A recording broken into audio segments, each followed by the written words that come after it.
হই হই কাণ্ড, রই রই ব্যাপার ২০ দেশের চোখের সামনে দিয়ে ঘটনা ঘটিয়ে দিয়েছে। আর সেই ২০-এর এক কিন্তু আমাদের পাশের দাদারাও আছেন। আগে আওয়াজ দেয়, তারপর খেলে বলে পারলে ঠেকা। That's call the power of সাহস। ডক্টর মোহাম্মদ ইউনূস, তিনার নামটাই একটা ব্র্যান্ড। আমি ধন্যবাদ জানাই ডক্টর ইউনূসকে। না, আমি বিশ্বাস করি অন্য যে কোনো রাজনৈতিক দলের যে কোনো প্রধান এই জিনিসটার ক্যাপাবিলিটি নাই, যেই জিনিসটার জন্য দীর্ঘ একটা সময় ধরে আমরা অপেক্ষা করছি।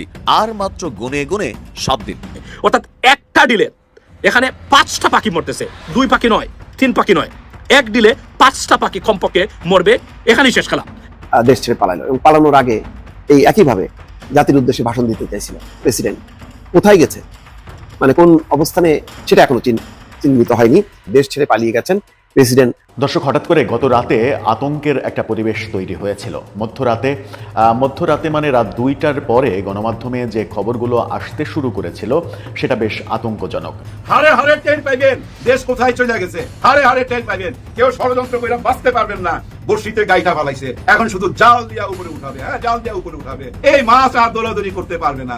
অনেকেই মনে করছেন ডক্টর ইউনূস কেমন জানি চ্যাট ব্যাট নাই, কোনো রিয়াকশন নাই, উনি কিছুই করতেছে না, উনি আপনাদের মতো বক বক করবে না, উনি হলো ডুবো জাহাজ। জেনারেল ওয়াকার এবং জাহাঙ্গীর গেট দিয়ে মানুষ ঢোকে, ওয়াকারের পরনের কাপড় খুলে এটা ওয়াকার জানে। পিঠের চাপড়া তুলে ফেলবে, এটা ওয়াকার জানে। জনগণ কতটা অ্যাগ্রেসিভ হতে পারে, এটা ওয়াকার জানে। যে 15 সেনা অফিসার সাব জেলে রয়েছে তাদেরকে আমরা কারাগারে দেখতে চাই। প্রয়োজনে এর জন্য আন্দোলন শুরু করতে হবে, কোনোভাবে ছাড় দেওয়া যাবে না। শুরুতেই কিন্তু করতে হবে, একদম শুরুতেই। এবার আর কোনো কথা নাই, এবার শুরুতেই দিবা। এ কোনো সাধারণ সংলাপ নয়। জুলাই আগস্ট আন্দোলনে ছাত্র জনতার উপর সরাসরি গুলির নির্দেশনা দেয়া ফ্যাসিস্ট সরকার প্রধানের এক ভয়ঙ্কর ফোন আলাপ। এভাবেই একের পর এক সামনে আসছে ছাত্রদের প্রকাশ্যে হত্যা করার মতো তৎকালীন প্রধানমন্ত্রী শেখ হাসিনার লোমহর্ষক উচ্চারণ, যা থেকে উঠে আসছে চাঞ্চল্যকর সব তথ্য। এই গান্ডুগুলা পাবলিকের শান্তিং খায়, চান্দাবাজি আর ধান্দাবাজি করতে যায়, আর সেই রাগ ঝাড়ে আমার উপরে। ভাবতে এমন আমি তাদের ক্ষমতার বাড়া ভাতে ছাই দিছি। শোনেন ভাইজানেরা, ক্ষমতা ছেলের হাতের মোয়া না যে চাইলেই পাওয়া যায়। দিল্লি হনুজ দুরস্ত, আগে যান ক্ষমতা, তারপর কোয়েন যে আসিছি। যে দলের নেতা কর্মীরা চান্দাবাজি করে টাকা কামায় আর চান্দাবাজি করতে না পারলে পেটে ভাত জোটে না, তারা আমার পেজে এসে লেদান, লজ্জা লাগে না? তারপরে আওয়ামী লীগের সাথে দল বেঁধে এসে লেদান। আমি কই নাই যে আপনারা চান্দা তুলে খান, আপনাদের দলের নেতাই কইছে। এই যে শুনেন, শান্টু আপনাদের শান্টু মেরে দিছে।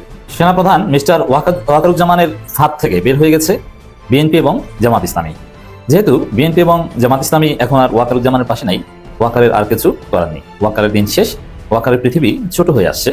ব্যারিস্টার রুমিন ফারহানার আলোচনা শেষ হয় না, তিনি নতুন আলোচনায় এসেছেন। তিনি বলেছেন বাংলাদেশের সৌভাগ্য ওয়াকারুজ্জামানের মতন একজন সেনা প্রধান পেয়েছে।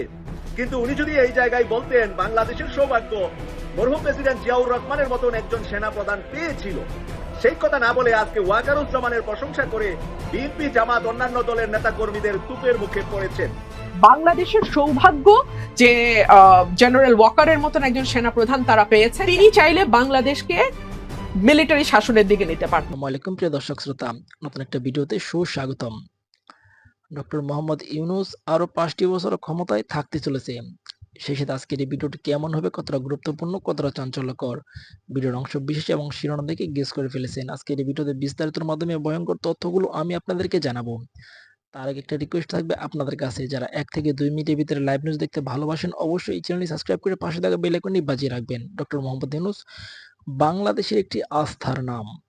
বাংলাদেশের 18 কোটি জনতা কিন্তু ডক্টর মোহাম্মদ ইউনূসকে মনে প্রাণে ভালোবাসতে শুরু করে দিয়েছে।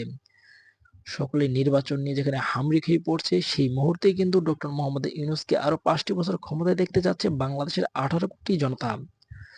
ডক্টর মোহাম্মদ ইউনূস যদি সত্যি সত্যি আরো 5টি বছর ক্ষমতায় থাকে তাহলে কিন্তু বাংলাদেশের মানচিত্রই চেঞ্জ হয়ে যাবে।